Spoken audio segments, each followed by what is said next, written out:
Guys, magluto ako guys ng ano guys. Pata ng baka guys. Ito lang panghalo guys. Na gulay. Ano lang guys. Mustard leaves lang. Ito yung sangkap natin guys. At yung pangsigang natin yan. Ito na guys yung pata guys. Pinalambot ko na guys. Ay, malambot na yun guys. Naghihiwalay na yung buto guys. Naghihiwalay na yung buto sa laman. Ayan guys.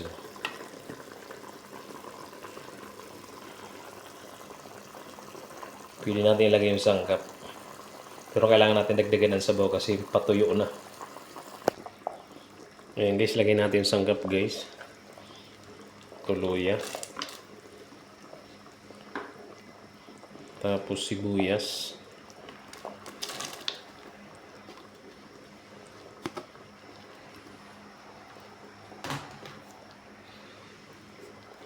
Maraming lagi kong sibuyas guys para mabango.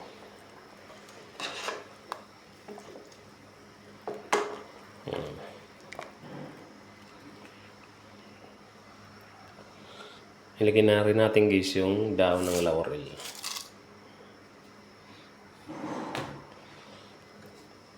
Tapos ilagay na rin natin yung paminta na dinurog.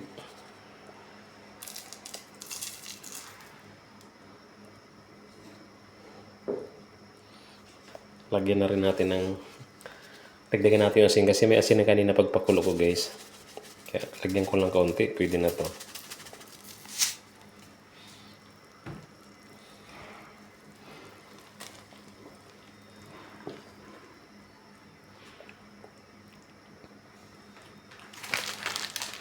Lagyan na rin natin pandagdag lasa guys.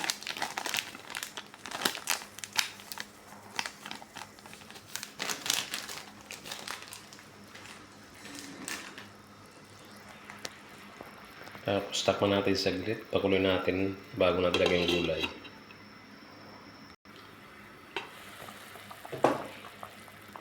Lagyan ko rin guys ng bawang guys.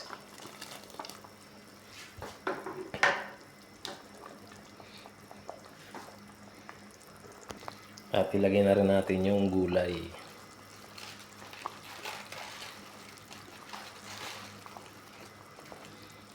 Lagyan natin yung gulay na daon ng mustard.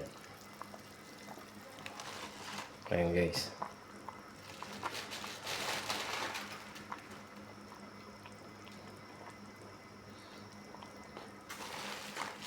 Parami guys.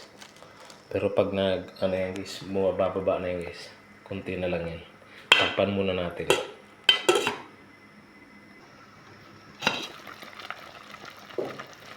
Ayan guys, ilagyan na natin guys sili guys.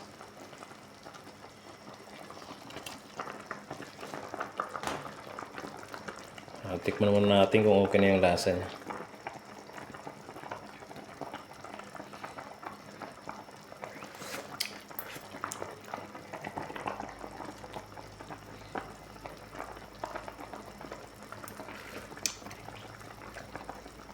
Yan, pwede na guys. Ilagay na rin natin guys yung pang-asim natin guys.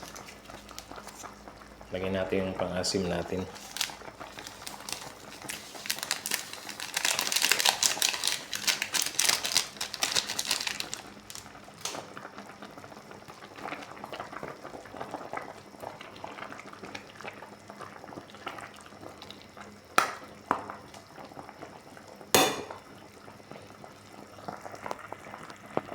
Takpan natin guys saglit guys para mahalo siya guys.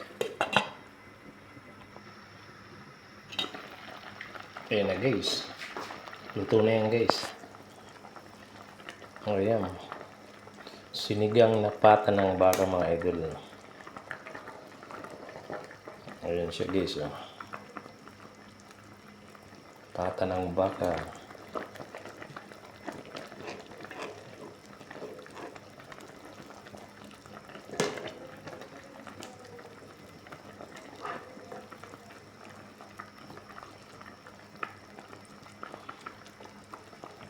Ayan guys, maraming salamat guys sa panonood nyo na aking mga tsamba na luto. Thank you so much. Sarap nun. Sabaw pa lang guys. Masarap na guys. Pata ng baka na may halo na mustard leaves. Sinigang.